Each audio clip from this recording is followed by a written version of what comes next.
So Afro is trying to be the best. But in Afro's quest to become the best, he got his family killed, basically. I'm summing this up hugely. But that's, in short, that's what happened. So this guy, his name's Gino. He was actually raised with Afro Samurai. But he got killed. Afro ended up kind of sacrificing him for the #1 headband. So we're picking the game up, and players will figure out why Gino's still alive, how he's alive, and how he becomes Kuma, which is this guy. He's kind of like a, I don't want to say undead, but he's been brought back to life, kind of with robotics, basically. And he's truly on a quest for revenge. It really is a tale of brother versus brother, an emotional storytelling where really powerful moments where you see why is it a teddy bear? Why does everything matter so much? We get to see the emotion, the passion, largely because Afro was his brother, and that girl there was actually Gino's little sister, who Afro also got killed. And kind of the big reason why it's a teddy bear helmet is Atsuru, the little girl, loved teddy bears, so she always had a teddy bear with her. And kind of as a tribute to her, he's now a basically murdering teddy bear. That's kind of in tribute to her. So the first game came out, lots of feedback. We're actually working with the same developer who made the first game. But there's a lot of feedback that came back, and some of that was based on combat got very repetitive, very boring, very stale. Largely because you're just playing as Afro in the first game, and he doesn't really, you're playing as Afro. He always plays Afro, same fighting style, everything's the same throughout the game. So this time around, just kind of what's happening here, is because you do have robotics, you as Kuma can learn multiple fighting styles. So he just picked up an Afro chip. So that's to enable him to basically use the Afro's fighting style. So he picked up from an Afro droid, which were in the first game. And basically Kuma can freely switch between his fighting styles whenever he wants to. Every fighting style is super unique. So Afro style is focused on like one-on-one combat, dodging, deflecting, countering enemies. Kuma style is all about sheer damage. Think, basically a half ton of killer teddy bear. So then you also have Master style, which we're showing off. And Master style is much more based on finesse. Kind of think like a Shaolin monk type style fighting. Finesse, dexterity, speed. So this is basically, he picked up the Afro chip, and he's learning how to use it, basically. It's kind of like a dojo, a training area. That's another new thing we've learned, basically from the first game, is that we want to give players more than enough knowledge about the game. We don't want to throw them in a situation where you're just hitting X over and over again. We want to give you new skills, tell you how to use them, and let you play with them. So here, if you hit left on the D-pad, so you're in Afro style. So now you can hold down the left trigger. Now you're focused, right? So you can do that. You can get a hit on him. You can wait to counter his attacks with Y.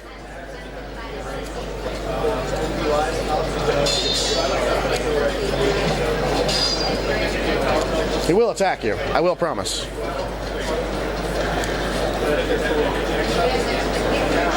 Nope. Keep trying left trigger and A then. We're still in very training mode. So the big thing we want to do with combat is make sure it's open for players. We want to give players options. You're not ever locked into a fighting style. Right now, if you wanted to, you could go hit up on the D-pad. And you can freely switch to any other styles mid-combat, mid-combo. As you build up your combo meter, you unlock certain things in every style. For example, with Kuma style, you unlock executions once you get to a certain combo meter. With Master style, you unlock more speed, basically. Every little thing you do has a bonus to it. So, a big influence for us this time around to also improve combat is think of like the Batman games, how they handle combat, how you unlock skill trees, and kind of as you progress, you unlock more moves, more executions, more things like that. We have the same exact thing with every single one of our fighting styles. So, the more you use Afro style, the better you get. You get to unlock more with it. So here, he's actually it's a demo, obviously, so we're showing off a bunch of stuff. If you hit RB, that's called, he's turned on a thing called Dharma Rage. That's Kuma's style ability. Just hit X. Nope. It's actually already worn off. But How good I am. that's fine. So Dharma Rage, whenever it's on, it lasts a very short time. But when it is on, every sword strike is an instant execution. So that's a very powerful ability. Yeah, there you go. So I would say hit B. Okay. So now you're going to go back in the level, you're going to be fighting a bunch of enemies. You actually get to cut these guys up and stuff. So another cool thing that we're very proud of is that we're working very closely with these guys over here, the Unity team. This section will be one of the first games to launch on Unity 5. And a big reason for that is, well, the camera kind of cut away there.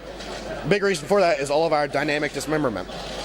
In this game, you'll be cutting off arms, legs, heads, slicing off fingers, slicing off people in half. And largely, all that's possible due to the technology that Unity 5 gives us. Now, I will say Unity 5 is also a very awesome engine, graphically.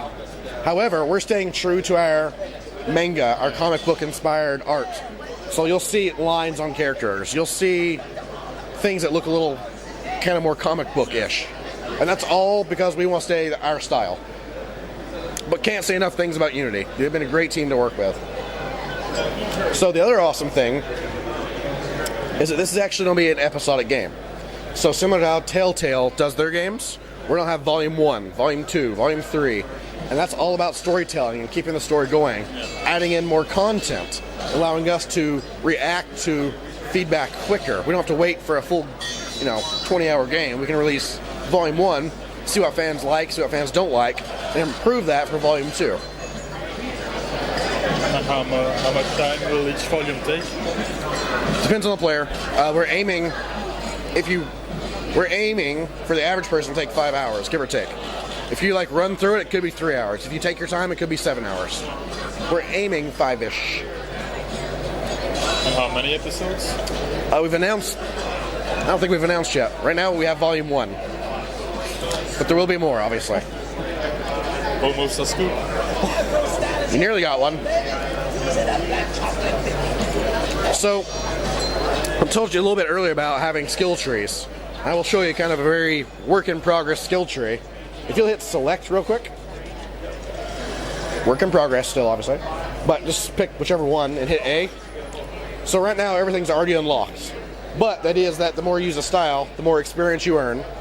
And basically you unlock, typical things, right? Just speed, power, stuff like that. And dynamic slice, as you're already using, just cutting people going all crazy, basically. But every style is unique in how you unlock things, what you unlock.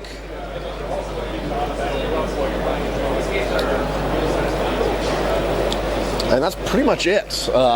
Coming out very, very soon for PC, Xbox One, PS4.